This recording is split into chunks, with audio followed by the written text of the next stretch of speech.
Bonsoir à tous. En 10 ans, le label est devenu un incontournable de l'apéro.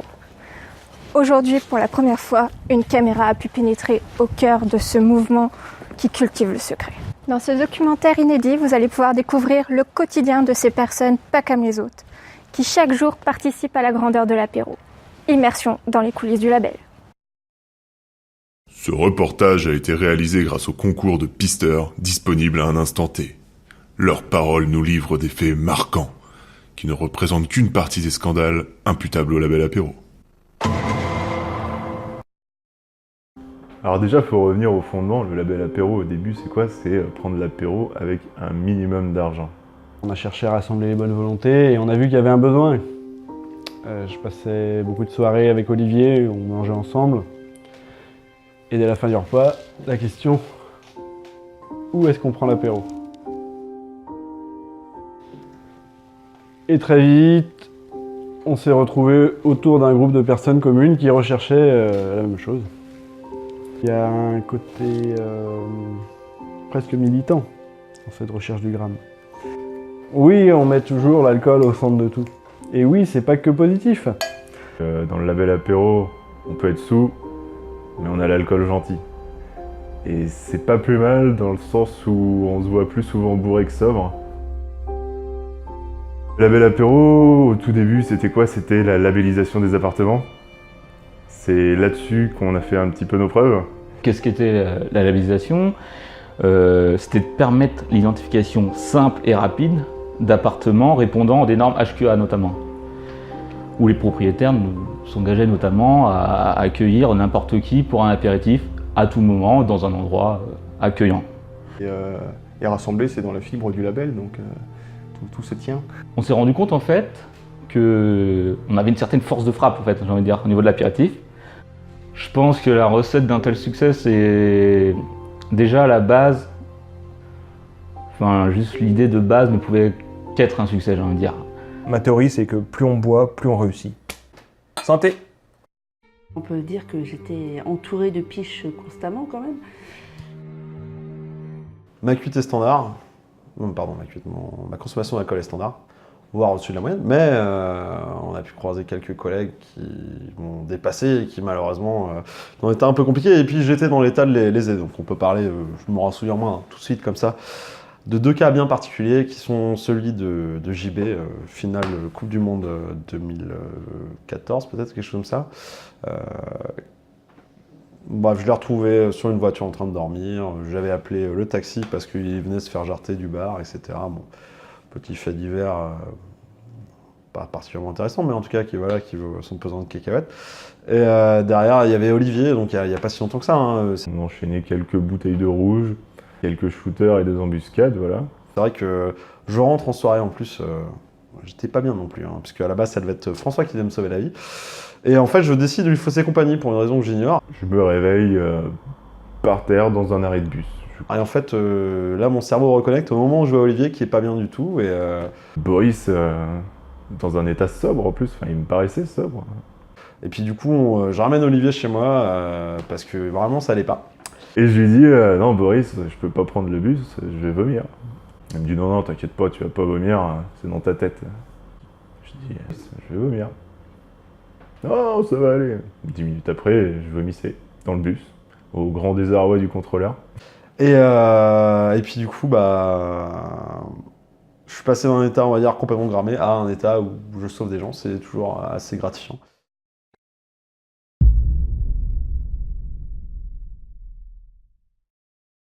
Vous êtes également réputé pour être un grand consommateur de vodka. Comment expliquez-vous cela?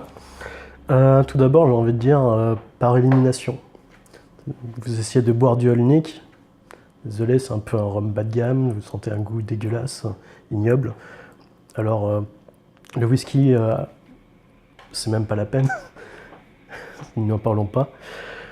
Donc, je suis arrivé naturellement sur la vodka, pratique. À l'époque, il y avait aussi des vodkas dignes de ce nom à un tarif abordable. Et puis avec un ratio prix-efficacité plutôt bon. Rien n'est au-dessus de Boris pour l'instant. On était à l'apéro tranquillement sur le balcon de Jean-Baptiste, hein, à Rennes, dans son tout nouvel appart qu'on avait vu depuis un mois. Et puis un très grand balcon, super, on était 6-7 à boire l'apéro sur le balcon. Et puis d'un coup d'un seul, on voit JB partir, on pense choper une canette ou quelque chose comme ça. Et on s'est retrouvé enfermé sur le balcon en 2 temps 3 mouvements. Il était endormi sur son lit, parce qu'évidemment sa chambre donnait aussi sur le balcon. Et du coup on a toqué, on a défoncé son volet roulant pour essayer de le réveiller. Il n'y a rien eu à faire, c'est les voisins qui sont réveillés à la place. Et donc du coup avec Olivier, on a dû descendre par le balcon du premier étage il me semble, pour essayer de rentrer par la porte d'entrée en défonçant la porte du garage. Évidemment cet abruti avait fermé aussi sa porte d'entrée. Donc on a tous dormi chez JB et heureusement chez moi parce que j'avais encore les clés sur moi, mais toutes nos affaires étaient dans son appart, c'était assez fantastique. Le lendemain matin, on n'était pas de très bonne humeur et on l'a un peu incendié.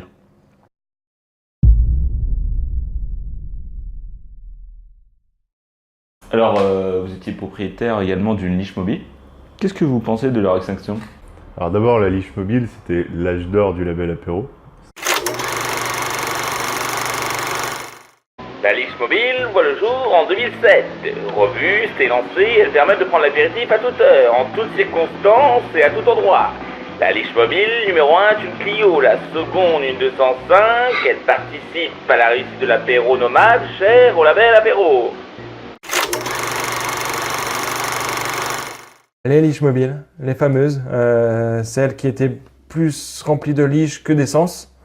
Alors c'est vrai que j'avais une Liche Mobile, la numéro 2. C'était une 205 qui a fait son temps. Et c'est vrai que je pense que Liche Mobile, déjà en plus de répondre à un problème concret, hein, c'était vraiment la possibilité de prendre l'apéro à tout moment, à tout instant, en tout lieu. Et c'était également une véritable vitrine pour la belle apéro. Je me rappelle, on avait fait des meetings par exemple sur le parking de l'IUT où on avait genre 3 liches mobiles avec une table, toutes les liches mobiles remplies de packs. C'est vrai qu'on avait une certaine affluence pour amener un peu de gens autour des liches mobiles, quoi. Et ça permettait de présenter de la belle apéro également, qui n'était pas encore très connu à cette époque-là.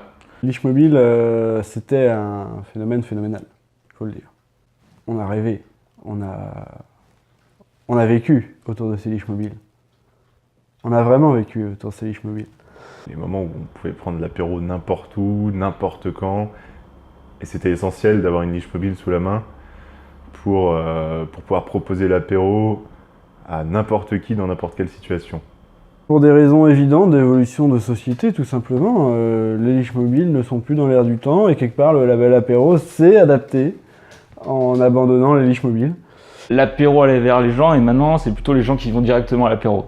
Je suis pas sûr que c'est vraiment un mal, parce que la liche mobile elle était en adéquation avec notre système nomade d'apéro d'antan. Ce système a évolué au fil du temps pour être de plus en plus sédentaire comme on le connaît aujourd'hui. Donc c'est vrai qu'on peut se passer des liches mobiles, même si je pense que par exemple, comme un événement par exemple pour les 20 ans du label, on pourrait faire une édition collector d'une nouvelle liche mobile, ce genre de choses serait très bienvenu, quoi. Oui, j'ai aussi une bite. J'ai en mémoire aussi une autre fois, c'était un anniversaire chez nous. Alors, c'est un fait marquant, cette personne se reconnaîtra parce que je lui en ai parlé, mais il ne se souvient absolument pas. Cette personne m'a volontairement montré sa bite. Il ne s'en souvient absolument pas, hein. Il va d'ailleurs le contredire, mais si, hein. Je me souviens très bien de la scène, j'étais assise sur le canapé et il m'a dit bah, si tu veux, et j'ai juste fait ça, ok c'est bon, t'es béni.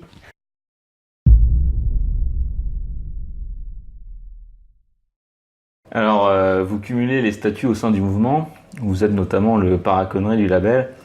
Ne prenez-vous pas trop de risques en assumant cette fonction ? Le paraconnerie est un véritable atout pour tout pisteur. Utilisé en soirée, il permet de se prémunir de tout aléa lié à l'alcoolémie. Fourchette au visage, crachat de la main, ou autre chute dans un caveau. Le paraconnerie ne sortira pas à bon compte et aura tendance à finir dans la position latérale de sécurité.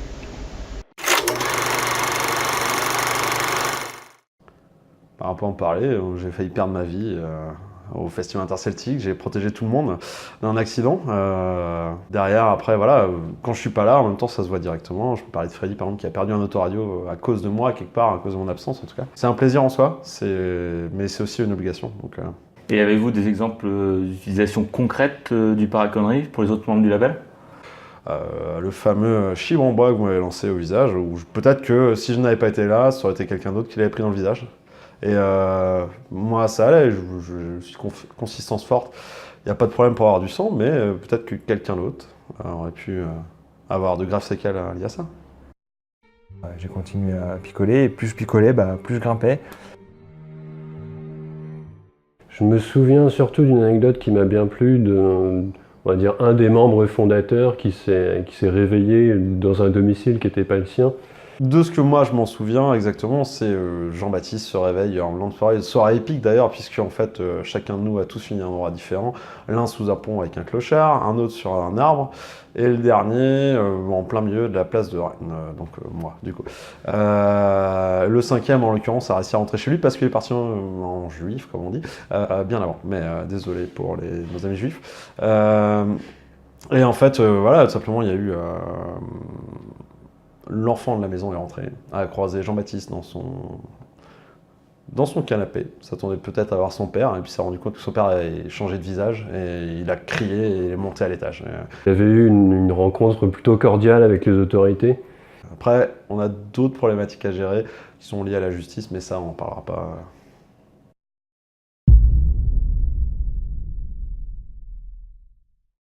Vous faites partie des théoriciens du Graham Porter. Pouvez-vous nous décrire un peu plus précisément cette théorie? Alors moi, j'ai jamais entendu une interprétation vraiment bien définie du Graham Porter. Alors le Graham Porter, c'est vrai que c'est une théorie qui est née très rapidement avant la création du label, qui a été théorisée dès 2006 avec pas mal de picheurs, et qui a été officialisée par le label dès la création du label d'ailleurs. C'est un sujet qui me passionne vraiment parce que j'ai longtemps entendu parler de gens qui disaient que voilà, une soirée, une gueule de bois, on ne peut plus rien faire. C'est sûrement vrai dans un certain nombre de situations, mais pendant notre vie étudiante au label Apéro, peut-être lié à notre âge, peut-être lié à l'aventure formidable que nous vivions, on a découvert que non, une bonne cuite la veille, parfois nous donnait un vrai avantage le lendemain. Alors c'est souvent après une belle soirée où on tape dans l'embuscade ou la paix Dieu. Voilà, on a découvert que y avait, certes la gueule de bois avait un effet sur notre cerveau, mais pas toujours négatif. Et même parfois très positif. Et donc voilà, on a beaucoup exploré, donc beaucoup de travail. Enfin c'est la vie étudiante quoi, on étudie. Et en fait, jusqu'au prochain apéro, ce gramme-là va nous porter et va nous permettre de passer la journée sereinement, j'ai envie de dire.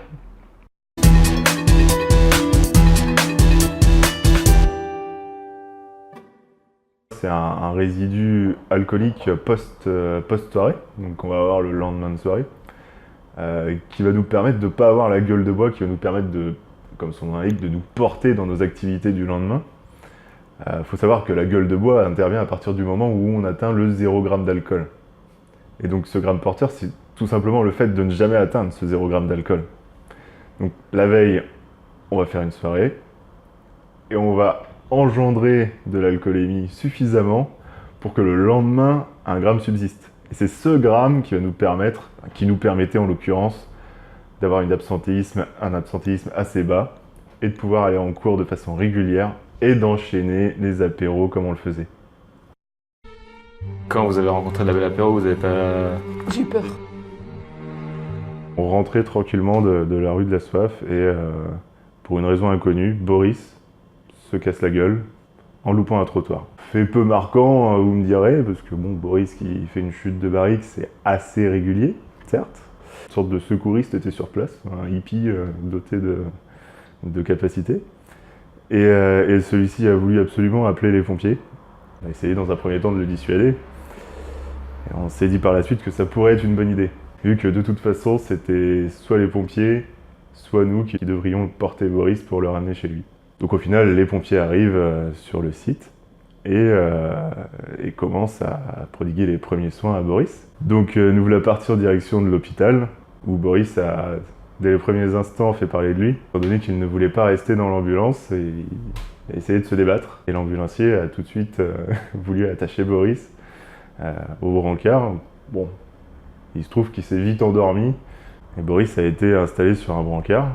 Ensuite, on a essayé de lui demander sa carte vitale et ses papiers de mutuelle. À ce moment-là, dans un éclair de lucidité, il les sort de son portefeuille, les tend à l'infirmière. L'infirmière va pour prendre la carte. Et Boris s'énerve, il veut frapper l'infirmière parce qu'elle lui prend sa carte vitale. Et Boris patiente sur son brancard pendant plusieurs heures. Et à un moment, je décide d'aller prendre l'air parce que Boris s'était endormi. Et quelques instants après, je discute avec quelqu'un dehors. Il me demande pourquoi je suis là. Et je lui dis que justement j'accompagne un ami qui s'est fait mal à la cheville et qui devrait être pris en charge sous peu. Et à ça, il me répond « Ah, c'est lui qui court à moitié à poil dans les couloirs et qui veut pas se faire ausculter ». Et du coup, je suis allé voir et effectivement, Boris était de nouveau sur son brancard en train d'essayer de se taper la cheville contre le mur pour prouver qu'il avait pas mal, et il avait très mal. Le lendemain, Boris essaye de me contacter, tant bien que mal, avec un numéro de téléphone que j'avais laissé sur lui via un post-it. Et il me dit « T'as pas vu mes fringues et mon téléphone ?» Parce que je crois que je les ai perdus et les infirmières disent que je suis arrivé à l'hôpital sans. J'avais beau être cravasse, je pense que Boris était quand même arrivé avec ses vêtements.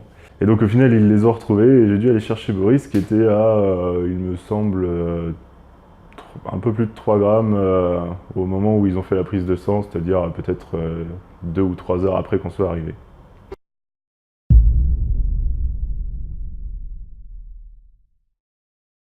L'expression faire son style est devenue un sociolecte du label. Pourquoi cette pratique porte-t-elle votre nom?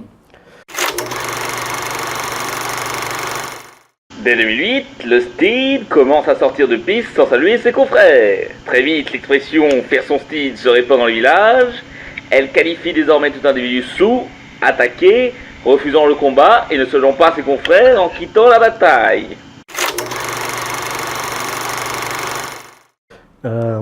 Je pense tout d'abord que c'est une manifestation de l'instinct de survie. Il s'agit aussi quelque part d'éviter de devenir soi-même une toile dans le processus. Mais aussi, il y a un moment où le cortex cérébral décide de lui-même qu'il faut abandonner la soirée et se mettre en quête d'un endroit où dormir de manière sécure, c'est-à-dire généralement mon lit. Je ne sais pas, faudrait que je consulte un psychanalyste, mais... je me rappellerai toujours de la première année dans mon propre appartement. Plusieurs soirées se sont enchaînées, c'était assez scandaleux. On a vécu de sacrés scandales. Un souvenir en particulier, je dirais Boris qui s'endort sur ma terrasse. Et puis donc du coup on l'avait oublié, il a dormi toute la nuit, le peu de nuit qui restait. Et le lendemain matin, il a subi le shooting du gardien de l'immeuble avec son appareil photo. Et lui, tout bonnement, il a pris la pause, quoi. Il se retournait. Voilà, il se rendait pas bien compte de ce qui se passait, je pense. C'était assez énorme.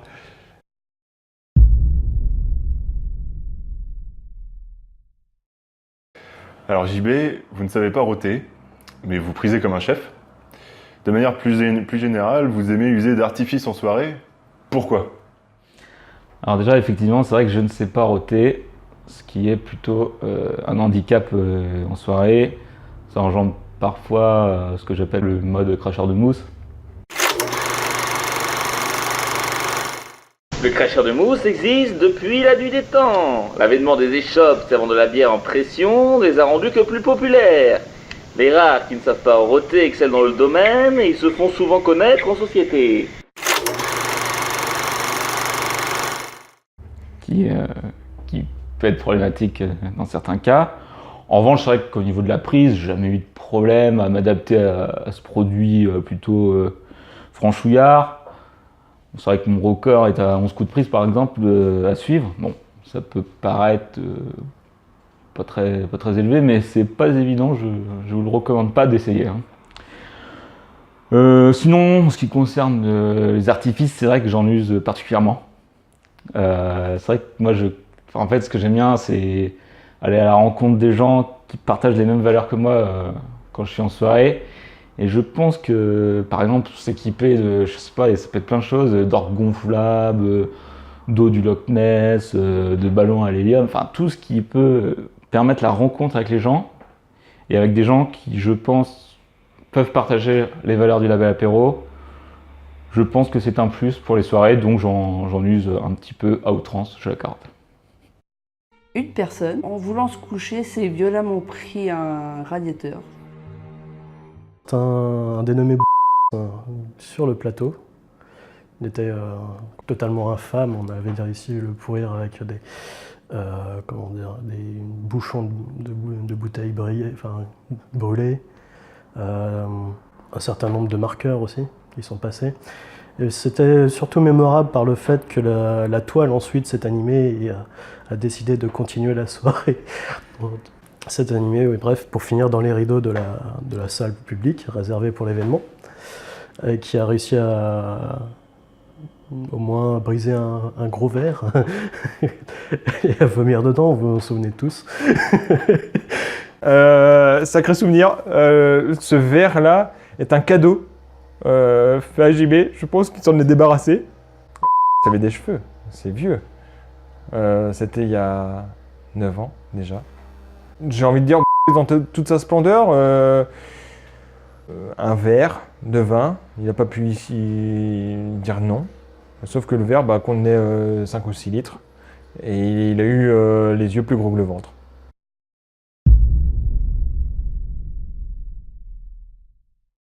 Freddy, c'est vrai que vous êtes un des pionniers du mouvement du label apéro. Vous avez notamment contribué à la bonne image du label apéro en ayant grimpé de plus de 30 places au classement de l'IUT, après avoir notamment accéléré votre présence au sein des apéros quotidiens. Comment expliquez-vous cela ? L'explication ne s'arrête pas simplement au niveau de l'apéro. Je pense que ça a engendré, mes présences à l'apéro ont engendré une baisse du stress et du coup une décontraction lors des partiels qui m'ont permis de bien grimper. Il est vrai qu'en tout début de premier semestre de DUT, je connaissais personne quand je suis arrivé sur Vannes. Donc j'étudiais, j'étais stressé. Premier semestre, du coup, je finis 60e, ce qui n'allait pas, parce que là, j'envisageais de devenir infirmier, de passer de informaticien à infirmier. Donc, j'avais même acheté les bouquins d'infirmier et tout. Foutu pour foutu, je me suis dit, va t'amuser, va à l'apéro, quoi. Et donc, le label s'est créé à ce moment-là. Donc j'ai engendré plus de présence à l'apéro. Et plus j'allais à l'apéro, plus mes notes s'amélioraient. Et du coup, j'ai continué à picoler. Et plus je picolais, plus je grimpais. Pour finir en deuxième semestre de mémoire, aux alentours de la 24e place. Donc j'avais fait 60 à 24e, ce qui était plutôt une bonne progression. Donc, troisième semestre de DUT, je me dis, t'as réussi ta première année, mon gars, remets-toi au boulot. Je me remets au boulot, je manque quelques apéros. Voilà, je replonge, 40e. Foutu pour foutu, deuxième année, hop, on repicole, on va aux apéros.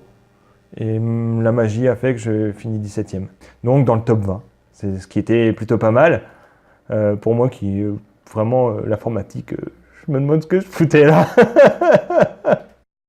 On me servait des saladiers de gin tonic. Freddy a chié dans un seau. Ça, c'était une soirée chez Mathieu. Je n'en dirai pas plus. Les légendes doivent rester des légendes pour perdurer. Il m'a dit que pourquoi, à un moment donné, il s'est réveillé, il a eu envie de chier, et plutôt que d'aller aux toilettes, il a pris le premier seau qui est venu. On ne sait toujours pas pourquoi. De toute façon, j'ai assez peu de souvenirs sur toutes mes soirées. Donc, On va laisser cette légende à l'état de légende. Mais j'ai demandé, ma première question, est-ce que tu l'as sorti des lieux? Et il m'a dit oui, je l'ai mis sur le balcon.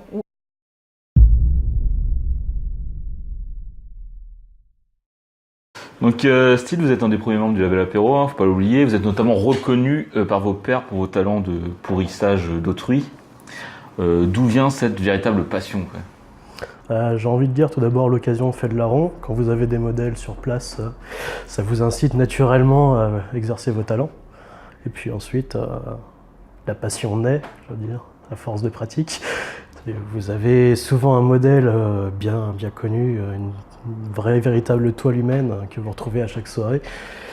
J'ai envie de dire, ça vous incite quasiment à pratiquer et finalement à développer votre art. Si vous aviez été à ma place, vous l'aurez fait probablement. L'apéritif, en veux-tu, en voilà. Les chutes de barriques qui existent, c'est celle de Boris. La chute de barrique se différencie du scandale sur bien des points. Elle est rapide, éphémère et rarement indolore. Le sujet rencontre souvent le bitume, l'asphalte ou tout autre type de surface à haut coefficient de friction. Le ratio hauteur-gramme détermine généralement la gravité de l'impact. C'est à Moustérian. C'était petit feu de camp, Moustérian. On prend l'apéro sur la plage, tranquille. Et là, Boris décide d'aller faire pipi. Donc très bien, il va faire pipi. Et il pisse dans une falaise. Et après, en fait, il est tombé de la falaise. Je rassure les gens, petite falaise de 2 mètres, mais avec des rochers au bas. Et du coup, nous, on arrive, parce que voilà, Boris qui tombe, ça nous fait rigoler. Et surtout, ça fait trembler la terre, quoi. Donc Boris était une référence. En fait, pour les tremblements de terre, il y a l'échelle de Richter. Et pour la pitoyabilité, il y a l'échelle de Boris. Tu vois, c'est à peu près pareil. On y est tous arrivés. Donc on voyait le Boris en train de respirer. Parce que, pour l'histoire, il avait quelques côtes de fêlée. Peut-être même cassé. J'ai du mal à se souvenir de ça. Mais du coup, on a bien rigolé en le voyant souffrir. Et là, on s'en souvient tous de cette chute de barrique et c'est ça qui nous fait rigoler.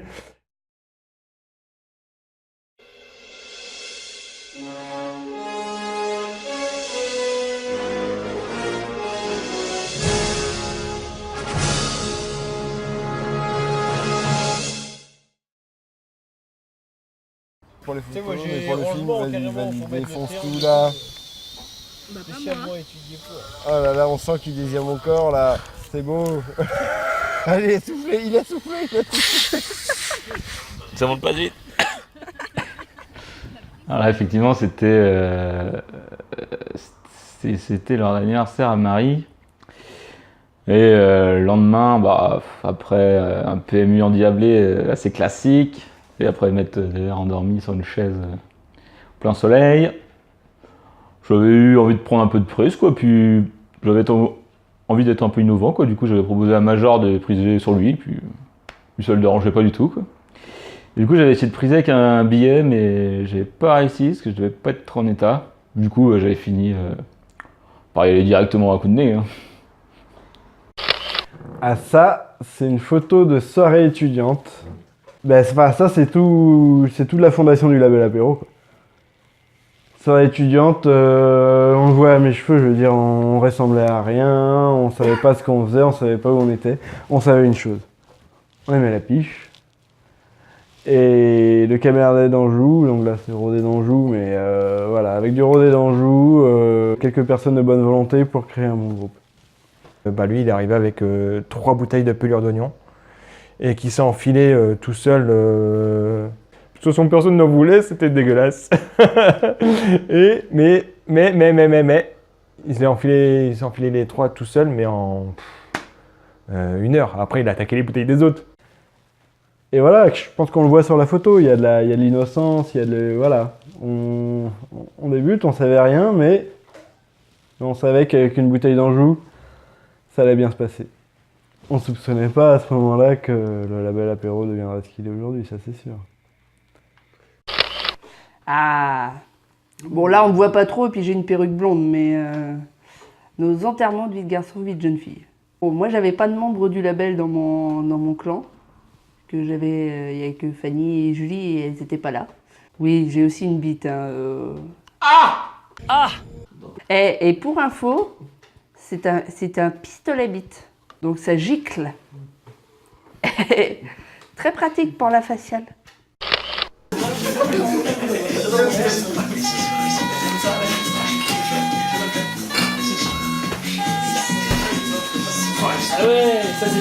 De mémoire, il s'agit des 20 ans de ma douce, qu'on avait organisé donc chez ses parents, parce que ses parents habitent à seulement 15-20 minutes de Vannes. Donc forcément, on avait organisé son anniversaire chez elle, et puis on avait réussi à faire déplacer du monde, parce que quand c'est qu'à 20 minutes et qu'on peut faire du bruit jusqu'à la fin de la nuit, de toute façon ça motive le label. Bon, après sur les qualités de danseur, oui, je monte souvent mes fesses quand je danse. C'est un style de danse particulier. Et putain, il y a des trucs qu'il faudra effacer avant que ma fille soit en âge d'aller sur YouTube, quoi. N'en parlons pas. McDo, faut pas manger McDo. Mais il y a une époque où j'étais sans le sou, et du coup, je n'avais rien à manger, si ce n'est du McDo. Bon, pas que ça soit particulièrement un peu cheap, mais c'est... Voilà. Et puis du coup, en l'occurrence, ça fait aussi partie... Il y a des chaises, donc pourquoi pas y dormir, hein. Ouais, c'est... Après, bon... Voilà, c'est un peu gênant quand les nouveaux clients arrivent le lendemain, mais bon, on fait avec, quoi. On a fait d'autres choses là-bas que dormir, notamment utiliser les jeux comme toilette. Voilà, on a quelque part une relation assez fusionnelle au McDo pendant notre période d'études, beaucoup moins maintenant, mais c'est vrai que c'est un pan de notre identité, quelque part, le gras. Alors ça, c'était une soirée au TIF. C'est une soirée au TIF et il y a Lucie était moitié cramée, Freddy aussi, et du coup c'était une bonne question, je crois que c'était pour l'anniversaire de Marion, et on était au TIF et comme Lucie n'a jamais d'argent, je devais lui payer un petit coup de pas de monde passing mais de Jet 27, et du coup j'ai un billet de 10 € dans la bouche. On ne mettra pas la main dans le dos de Lucie. C'était une belle soirée cramée. On voit bien Freddy qui est bien cramé aussi. Ah, le sac de riz, ah oui. La semaine du smicard chinois. Donc l'idée c'était de manger que du riz toute la semaine. Donc voilà, on a trimballé ce sac de riz à la fac. Il nous quittait plus en fait. On mangeait que ça. Et voilà, tout ce qu'il y avait autour, les soirées, etc. ont fait que ça reste d'excellents moments. Un des meilleurs. Là, je pense que c'est Boris. Donc là, on peut remarquer, alors déjà c'était pendant un cochon, c'est vrai que Boris avait souvent tendance à mourir dans l'après-midi pour revivre le soir. Mais par contre, on remarque quand même la présence d'esprit du Boris où il a un verre de punch qu'il ne renversera pas pendant sa sieste, quoi. Ça, c'est plutôt une qualité chez lui.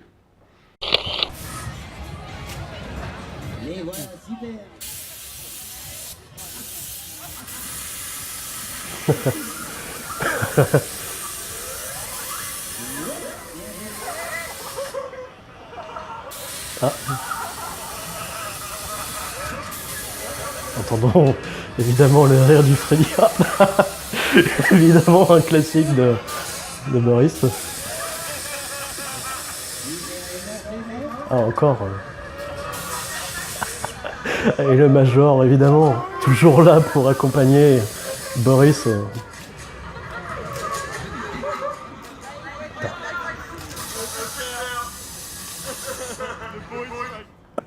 Comment dire, c'était l'année dernière où Antoine avait failli mourir de rire parce que vous étiez dans un labyrinthe à la con et puis vous étiez tellement sous que vous n'arriviez même plus à en sortir et du coup il était en train de s'étrangler de rire au sol.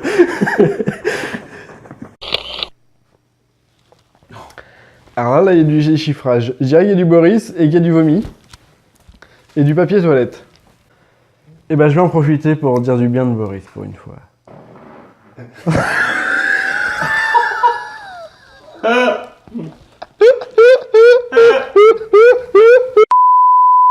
Qu'est-ce qu'on a pu jouer avec lui? Et qu'est-ce qu'on continue à jouer avec lui? Malgré tout, c'est pas qu'un ivrogne. Même si c'est le côté qu'on préfère. Oh. Là, j'oscille entre l'amour et la peur, je pense. C'était un instant particulier, mais je pense que j'avais peur d'être étranglé. J'étais pas serein, je pense.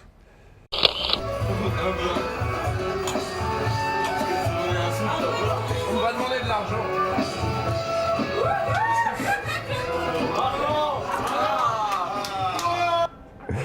Alors ça, je me rappelle que c'était un salon du vin chez les parents à Boris, à Brest.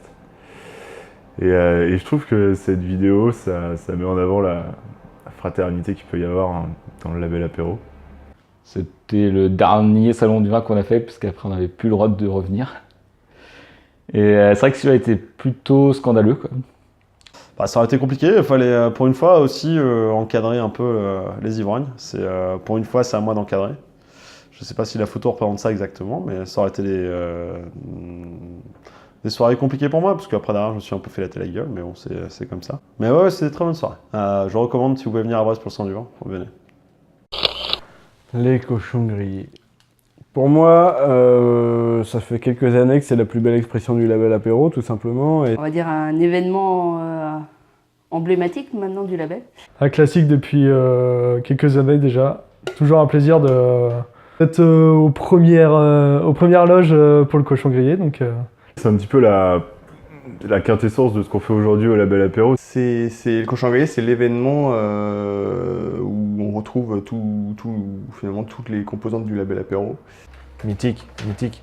Cochon grillé, quoi de plus naturel que de faire un cochon grillé pour se réunir. Une des belles réalisations du label apéro, quelque part, hein, c'est ce qui en sort de la manière la plus évidente, puisque c'est l'événement qu'on reproduit encore maintenant. Bah ça c'est tous les ans depuis 5 ou 6 ans je crois. C'est vraiment ce qui permet de nous rassembler chaque année. Est-ce qu'on a la présence de la broche électromécanique là? Oui, déjà quand même. Enfin, et c'est là-dessus qu'on continue à garder le contact et se retrouver chaque année. C'est un bel événement. C'est aussi l'occasion de revoir tout le monde, c'est très sympathique. Ça nous permet de maintenir un lien avec tous ceux qu'on ne voit des fois qu'une fois par an. Et... Viens au cochon grillé, tu verras que le label apéro est bien vivant. C'est grâce au cochon grillé que le label peut aujourd'hui fêter ses 10 ans quand même. Alors le label existe aujourd'hui depuis 10 ans. Pour vous, quel bilan vous en tireriez? Même si c'est un peu tôt pour tirer un bilan, je pense, parce que le label apéro est encore bien vivant, on peut faire un petit résumé en 37 points. Tout d'abord, le premier point, c'est justement ça. Le label apéro n'est pas mort.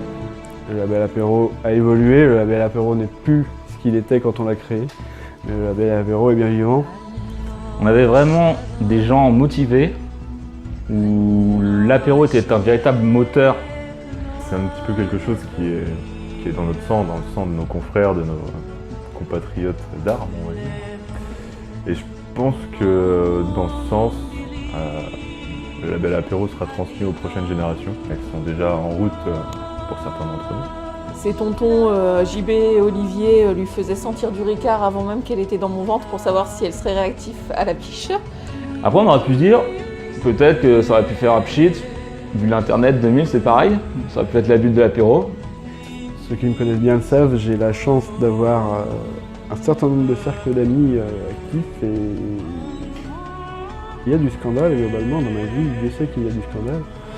Mais je crois qu'encore aujourd'hui, 10 ans plus tard, c'est toujours au label apéro que le gramme est le plus fort. C'est vraiment au label que le gramme est le plus fort. Et ça je sens qu'on n'est pas prêt de le perdre.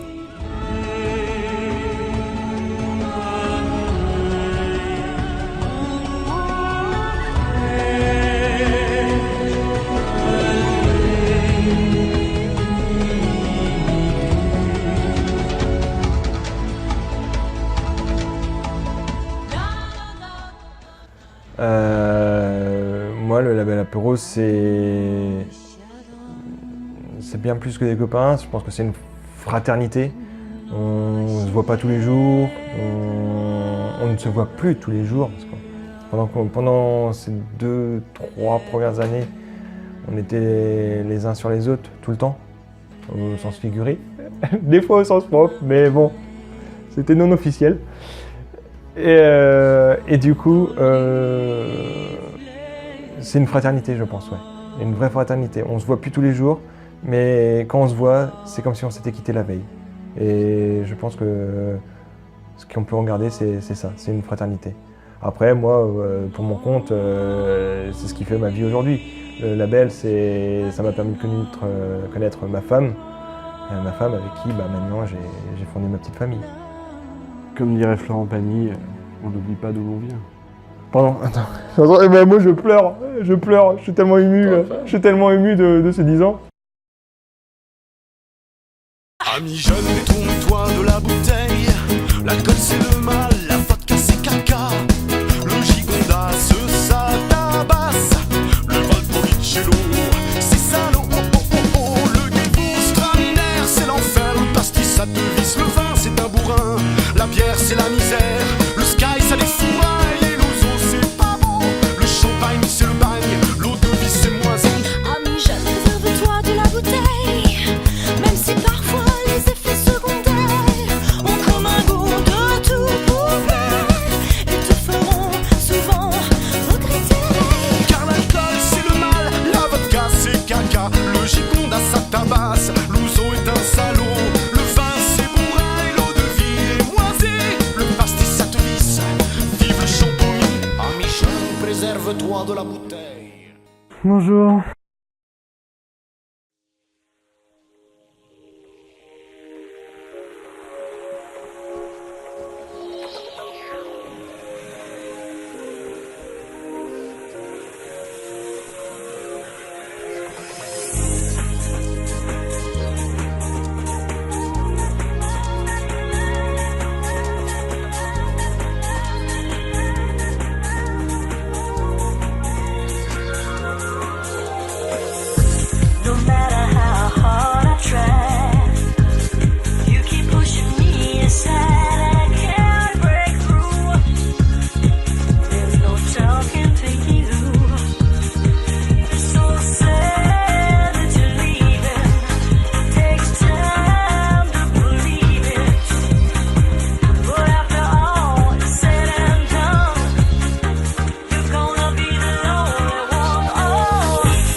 My love has got no money, he's got his strong beliefs. My love has got no power, he's got his strong beliefs.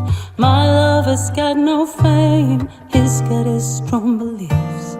My love has got no money, he's got his strong beliefs.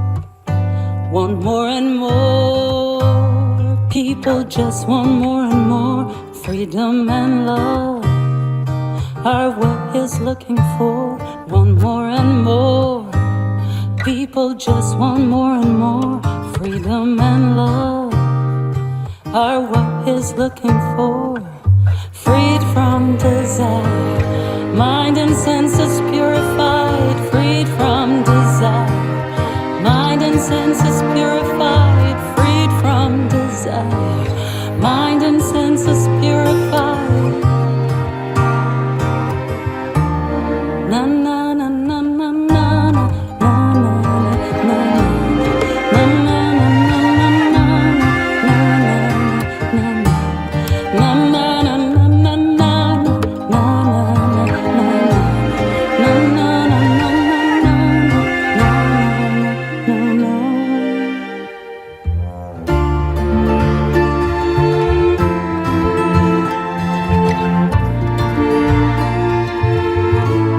My love has got no money, he's got his strong beliefs. My love has got no power, he's got his strong beliefs. My love has got no fame, he's got his strong beliefs. My love has got no money, he's got his strong beliefs. Want more and more, people just want more and more. Freedom and love are what he's looking for. Want more and more, people just want more.